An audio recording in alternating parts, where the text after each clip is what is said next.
Bike যদি কখনো কিনি তাহলে আমি রয়্যাল এনফিল্ড কিনবো।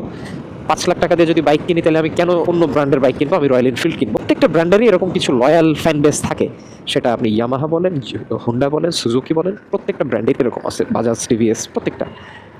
আর রয়্যাল এনফিল্ডের এটা থাকবে না, এটা অস্বাভাবিক কিছুই না। সো সেই জায়গা থেকে অনেকেই শুরু থেকেই রয়্যাল এনফিল্ডের এই যে নেগেটিভ ব্যাপারগুলো, এগুলাকে কম্প্রোমাইজ করে তারা বলছে যে, আমি 4 নম্বর থেকে যদি শুরু করি, 4 আমি বলেছিলাম যে পার্টস অ্যাভেলেবিলিটি এবং পার্টসের দাম অনেক হাই। তো তারা বলছে তাদের যেই লজিকটা, সেটা হচ্ছে যে রয়্যাল এনফিল্ড তো লোহা লক্করের বাইক, তারা আমাদেরকে ভ্যালু ফর মানি দিচ্ছে, টাকার জিনিস দিয়ে আমাদের কাছ থেকে টাকাটা নিচ্ছে। সেকেন্ড যেই তাদের ব্যাপারটা, সেটা হচ্ছে যে ইঞ্জিন অয়েলের কথা আমি যদি আসি, যে ইঞ্জিন অয়েল রয়্যাল এনফিল্ডের 1.7 লিটার লাগে, সেটায় কোম্পানি ক্লেম করে 10,000 চালানো যাবে, তবে 5,000 পর্যন্ত চালানো যায়। তো আমি 1800 টাকার ইঞ্জিন অয়েল দিয়ে 5,000 কিলোমিটার চালাতে পারছি।